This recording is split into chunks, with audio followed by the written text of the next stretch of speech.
이번 시간에는 정당 정치와 적폐 청산에 대해서 다루도록 하겠습니다. 보통 새 정부가 들어서면 한국에서는 적폐 청산을 하죠. 특히 정권이 교체되면 그러한 현상은 더 심화되죠.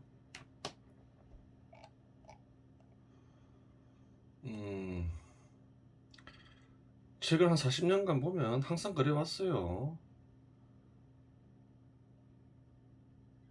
오태우와 김영삼은 같은 정당 소속이죠. 그런데 김영삼이 대통령 됐을 때 그래요. 오태우 대통령, 전두환 대통령은 깜빵을 가죠. 어떤 식으로든 청산이 일어나요. 이 경우는 좀 심했던 경우고, 이명박 대통령 때도 노무현 대통령을 수사하죠. 노무현 대통령이 자살을 하죠. 그래요. 그리고 이제 문재인 대통령이 됐을 때라든가요. 정권이 교체된 경우죠. 이명박 대통령, 박근혜 대통령 깜빵을 가죠. 그래요. 적폐 청산을 하는 이유가 뭔가요? 그래요. 그거라도 해서 실적을 좀 올리려고 그러는 거죠.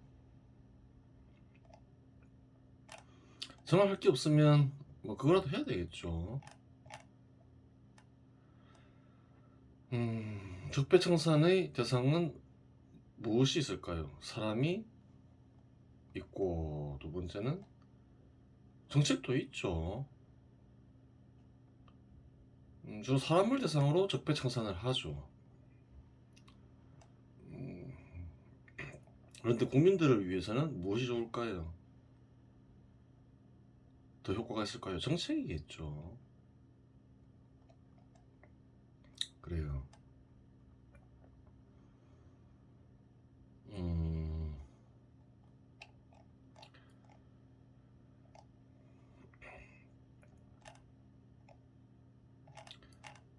이런 얘기를 하는 이유는 뭘까요? 한국에도 한국만 그런 게 아니겠죠. 그릇된 정책이 많다는 거죠. 그래요. 많아요. 드러난 것도 많겠죠. 드러난 것은 어떻게 해야 될까요? 청산을 해야 되죠. 어떤 정책이 적폐 정책일까요? 경제 정책에 있어서 적폐 정책은 뭘까요? 바른 제도를 언급했죠.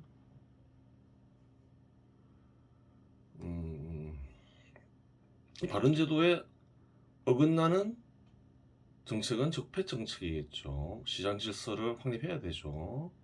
근데 시장 질서 확립을 방해하거나 시장 기능을 저해하는 경제 정책은 뭔가요? 적폐죠. 청산해야 되는 거예요. 사회 구성원들의 생명과 재산에 피해를 끼치지 않는 이상 기업과 개인이 자유로운 경제활동을 허용해야 된다했죠. 자유로운 경제활동을 그래요. 저해하는 정책은 뭔가요? 적폐 정책이죠. 또 사유재산 제도를 확립해야 된다 했죠. 사유재산을 제한하는 경제정책은 뭔가요? 적폐가 되는 거죠. 그래요. 그런 말하는 이유가 뭔가요? 시장과 기업은 뭐라 했나요? 민간기업은 삶의 터전이라 했죠. 대부분의 사회 구성원들은 기업에 참여해서 소득을 얻잖아요. 또 그 소득으로 시장에서 구매하여 살아가고 있잖아요. 둘 다 삶의 터전이에요. 그러니 시장과 민간 기업을 발전시키는 정책을 만들어야 되는 거죠. 그에 반대되는 정책은 당연히 적폐 정책이 되는 거죠. 이렇게 얘기하면 사람들은 동의할까요? 동의하지 않을까요? 동의하겠죠.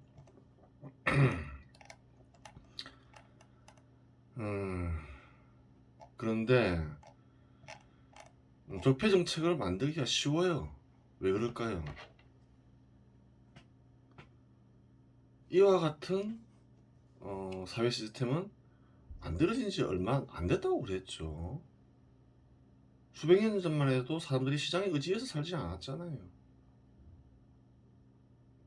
또 민간 기업이 지금처럼 이렇게 규모가 커지지도 않았잖아요. 그렇죠. 그래서 이런 사회적 시스템에 대해서 반발심을 지닌 이들이 많아요. 그래서 시장과 민간 기업이 삶의 터전이다 이렇게 얘기를 하면 인정을 하겠지만, 현실에서 시장 기능을 훼손하고 민간 기업의 발전을 훼손하고 사유재산을 제한하는 제도 정책을 쓰면 찬성하는 이들이 많다는 거예요. 그래요.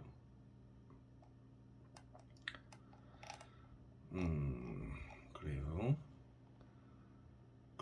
그러니 현실에서 한국이든 어느 나라든 그래요. 이 적폐 정책들이 많겠죠. 그리고 또 많이 만들어지고 있겠죠. 그런데 또 많은 사람들은 또 어떤가요?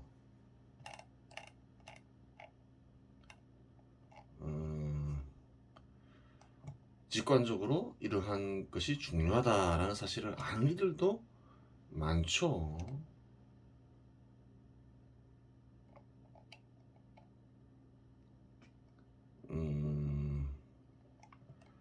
노태우, 김영삼은 같은 정당 소속이고, 김대중 대통령 때 정권이 교체되죠. 김대중 노무현 대통령 두 번 했죠. 또 정권 교체가 되죠. 이명박 박근혜 대통령은 또 같은 정당 소속이죠. 문재인 대통령 또 정권 교체가 되죠. 또 정권 교체가 되죠. 이 아주 예외적인 거죠. 그래요. 문재인 정부 때 무엇이 논란이 계속됐나요? 경제 정책이 계속 논란이 됐죠. 문재인 정부 정책의 문제는 뭐냐 이러면 경제 정책이라는 답이 제일 많았죠. 문제가 있다고 해서 문제가 있는 건 아니에요. 정책들이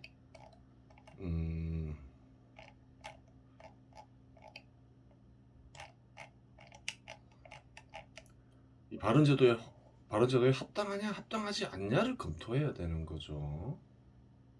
합당했을까요? 합당하지 않았으니까 언급을 하겠죠. 그러면 진짜 문제인 거예요.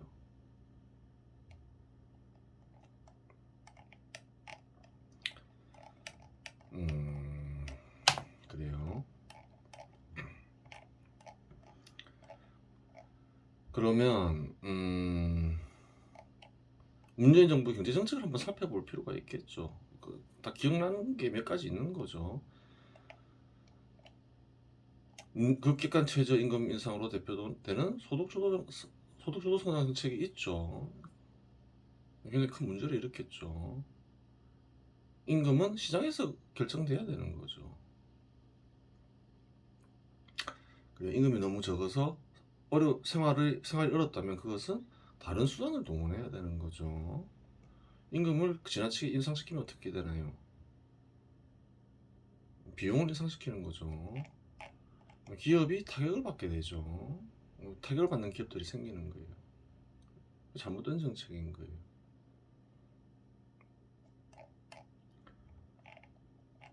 기업만 타격을 받는 게 아니죠. 기업이 타격을 받으면 그래요.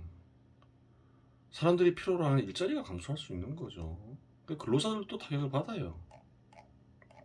안 좋은 정책인 거예요. 이렇게 드러난 것들은 청산을 해야 된다는 거예요. 급격하게 하면 안 되겠죠. 그런데 최저임금 인상이 지금 어떻게 결정이 되나요? 시장에서 결정이 되지 않고 그래요. 여럿이 모여서 결정을 하죠. 그렇게 국무회의에서 결정되는 게 아니죠. 근데 최저임금 인상은 어떤가요? 사회적으로 임금 인상은 기업에 타격을 주는 중요한 정책이다. 그렇죠. 그렇게 되는 거죠. 그럼 어디서 결정돼야 될까요? 굉장히 중요한 경제 정책이 돼버리는 거죠. 이것이 그래요. 시장에서 결정되지 않고 협의회에서 결정되면 중요한 그래요 제도가 돼버리는 거예요. 꼭 결정하자면 이것을 적폐청산을 하자면 최저임금 제도를 폐지해야 되죠. 근데 그게 어려우면 한국에서는 어디서 결정하는 게 가장 권위가 있나요? 국무회의죠. 국무회의에서 결정해야 되는 거예요. 아무렇게나 결정하게 해서는 안 된다는 거예요.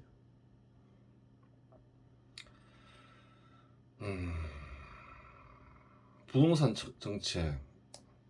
부동산 정책이 문제가 됐죠. 부동산 정책 때문에 그래요. 한 번 더 해먹지 못하고 민주당에서 교체됐다는 얘기가 많죠. 문재인 정부의 부동산 정책은 어땠을까요? 시장 기능을 훼손했죠. 사유재산을 제한하고 뭐 따로 설명하지 않겠습니다. 여러 가지 정책이 있었죠. 세금 부과도 그렇죠.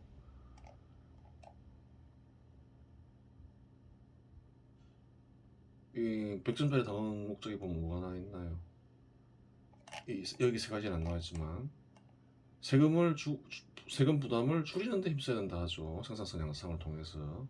이것은 현 시대뿐만 아니라 어느 시대에나 그렇죠. 필요한 것이죠. 근데 어떤가요? 여기에 반하죠. 대출규제 이런 것도 했고 시장 기능을 많이 훼손했어요. 분양가 상한제도 했고 이것도 시장 기능을 훼손한 거죠. 그래요. 이익이 발생하면 공급자들은 많이 공급하려고 하죠. 근데 그것을 제한하려 했죠. 시장 기능 훼손하는 거예요. 임대차 3법 역시 마찬가지죠. 매매 시장이 아니라 임대차 시장의 그 시장 기능을 제한하려고 했던 거죠. 그래요. 탈원전 정책으로 대표되는 에너지 정책. 이것도 산업에 영향을 미치죠. 국가 전체 영향을 미치겠죠. 전기, 에너지와 관련된 정책이니까 또 작게는 지역 경제에 영향을 미치겠죠. 특별한 근거 없이 그리고 그 탈원전 정책을 쓴 거죠. 산업을 파괴하는 정책인 거죠. 이건 해결됐죠. 너무 쉬운 게 아니냐 하지만 어떤가요? 현 시대에서의 민주당이 재집권했다면 또 안 바뀌었겠죠. 그럼 윤석열 정부가 한 가지는 했어요. 적폐청산, 제대로 된 적폐청산을 한 가지는 한 거죠. 그래요.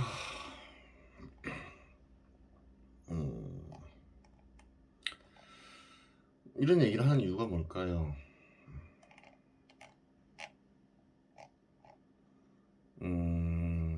시장과 기업을 유지하고 발전시켜야 되겠죠. 그리고 그와 관련된 정책이 나와요.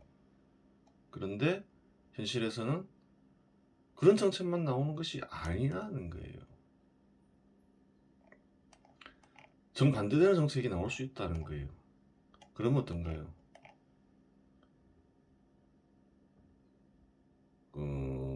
사회가 태보할 수 있는 조건이 갖추어지는 거죠.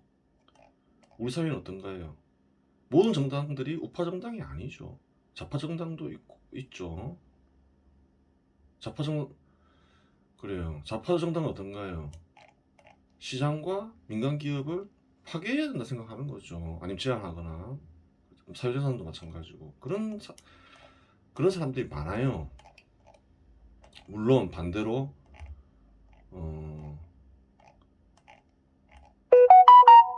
이런 그 제도가 중요하다고 생각하는 이들도 많죠. 그래요. 우파 정당은 어떤가요? 시장 질서 확립과 이런 바른 제도를 확립하기 위해서 노력을 해야 되고 노력하는 과정에서 그릇된 생각을 하는 사람들을 교화해야 되는 거죠. 결과를 보여줌으로써. 그래요.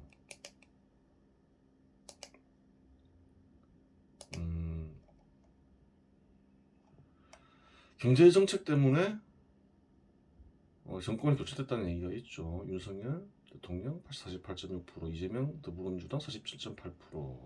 그래요.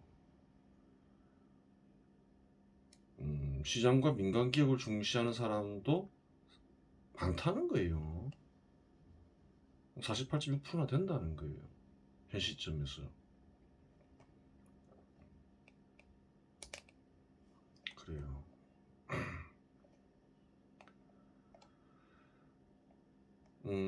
이런 발언제도를 확립하려고 하면 반대하는 이들도 많겠죠. 하지만 찬성하는 이들도 많다는 거예요. 그래서 윤석열 정부가 우파 정부가 될지 좌파 정부가 될지 알 수는 없지만 우파 정부가 되려면 그래요. 어떤가요? 이 48.6%의 사람을 믿고 적폐 정책을 청산해야 되겠죠. 그건 기본인 거예요. 그래요. 사람만 적폐 대상이 아니다. 적폐 청산을 하는 것도 어렵겠죠. 그래서 적폐를 만들면 사실은 안 되는 거예요. 그럼 적폐 청산하다가 시간을 다 보낼 수 있잖아요. 바른제도를 위한 새로운 정책을 만들어서 집행하지 못할 수도 있는 거예요. 적폐 청산하다 보면. 적폐를 만들면 안 되는 거예요. 하지만 현 시대에서는 방법이 없다. 좌파 정당이 존재하는 이상. 그래, 그렇게 되는 거예요. 퇴보할 때마다 우파를 지향하는 정당은 다시 제자리로 돌려놔야 되겠죠. 물론 더 나아가면 좋겠죠. 그래요. 그렇게 되는 거예요. 이번 시간은 정당 정치와 적폐 청산에 대해서 다루었습니다.